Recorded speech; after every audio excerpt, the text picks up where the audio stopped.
What if you asked God for one thing, and He gave you everything?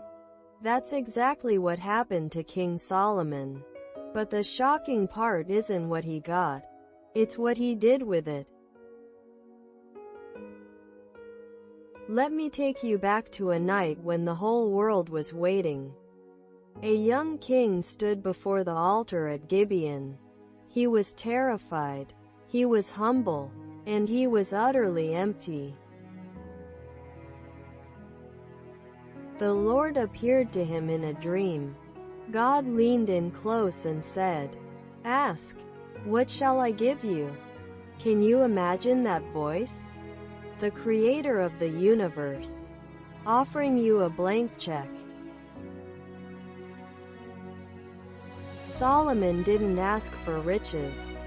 He didn't ask for long life. He didn't ask for the heads of his enemies.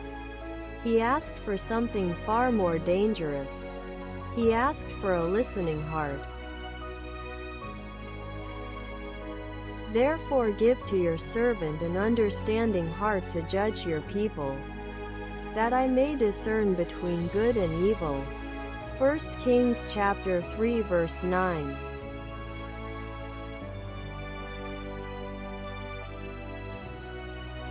Lord, that is the cry of a man who knows he is nothing without you.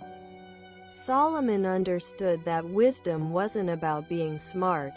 It was about being near to you. He knew the weight of the crown. He knew the people were yours, not his. He knew that without your light, he would stumble in the dark. So he begged for light. And God was pleased. Father, you are always pleased when we ask for what matters most. You don't scold us for our small requests, but you smile when we ask for big things. So the speech pleased the Lord, that Solomon had asked this thing. 1 Kings chapter 3 verse 10. Then God said something breathtaking. Because you have asked this thing, and have not asked long life for yourself, I have done according to your words.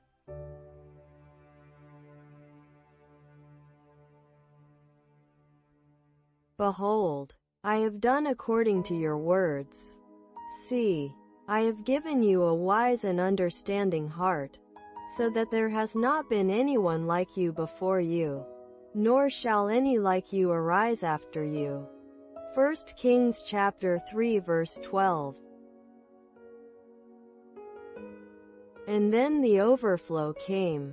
And I have also given you what you have not asked, both riches and honor, so that there shall not be anyone like you among the kings all your days.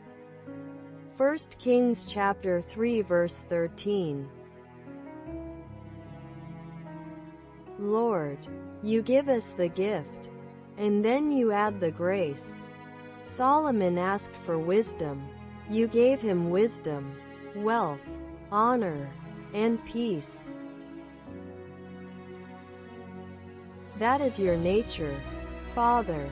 You are not stingy. You are not reluctant. You are the God who gives more than we can ask or imagine. So Solomon went home. He woke up from that dream. And the first test came. 2 women, 1 baby, both claiming to be the mother.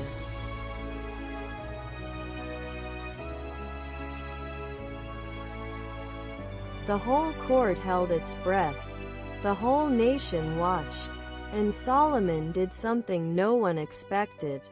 He called for a sword. He said, "Cut the living child in 2, and give half to one, and half to the other." The room went cold. The mothers froze. But one woman cried out, "Please, my lord, give her the living child. Do not kill him." That was the real mother. Her love was louder than her pride.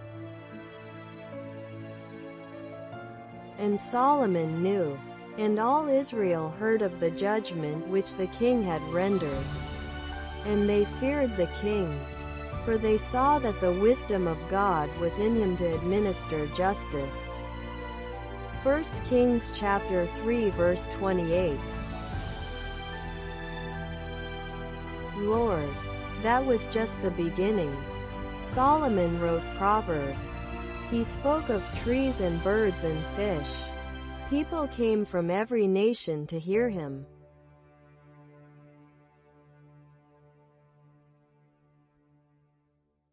The Queen of Sheba traveled hundreds of miles. She came with hard questions. She left breathless. She said, "The half was not told me." Solomon built your temple, Father. That temple was a prayer made of stone and gold. It was the place where heaven touched earth, and Solomon dedicated it with tears. Then Solomon stood before the altar of the Lord in the presence of all the assembly of Israel, and spread out his hands toward heaven. 1 Kings chapter 8 verse 22. He prayed, "Hear in heaven your dwelling place. And when you hear, forgive, Lord." That is the heart of wisdom. Not knowing everything, but knowing how to ask for mercy. But then, something shifted. Solomon had everything, and everything became a trap. His heart began to drift.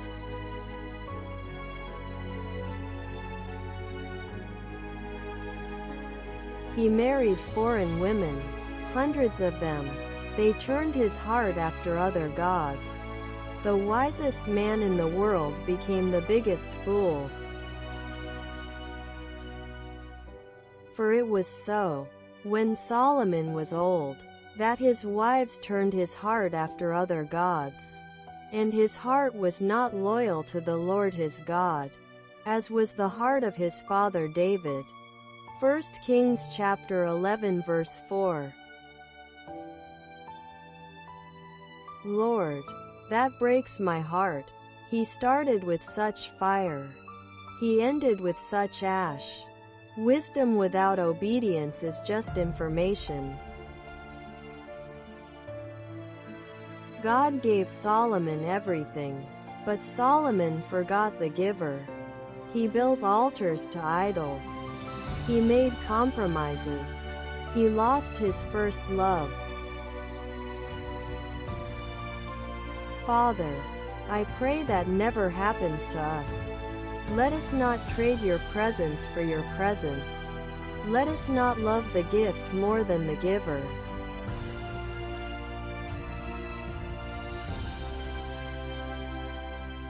Solomon's wisdom became a warning.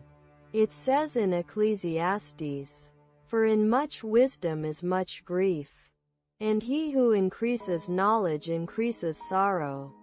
Ecclesiastes chapter 1 verse 18. He had the answers, but he lost the relationship. He knew the truth, but he stopped walking in it. Lord, that is the saddest kind of poverty. Yet even in his failure, your grace remained. You raised up enemies to discipline him. You kept a lamp for David's sake.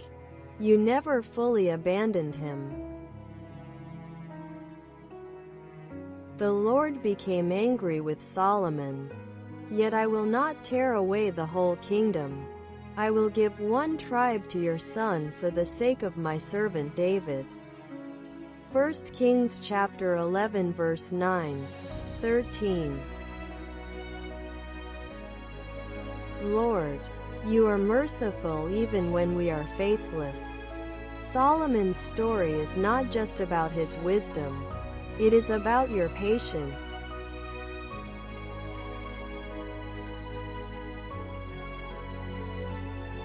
He wrote Proverbs. He wrote Ecclesiastes. He wrote Song of Solomon.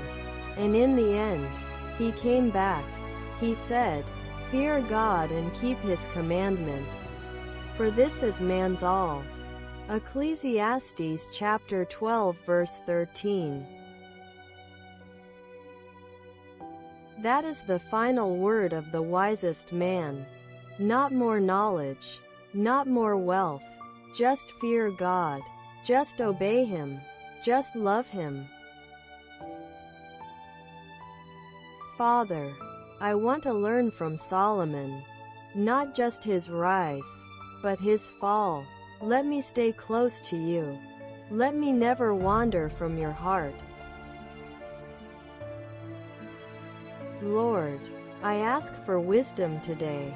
Not to be famous, not to be rich, but to love you more, to serve your people, to walk humbly with you. Father, if I have drifted like Solomon, bring me back. Break the altars of pride in my life. Let my heart be loyal to you alone.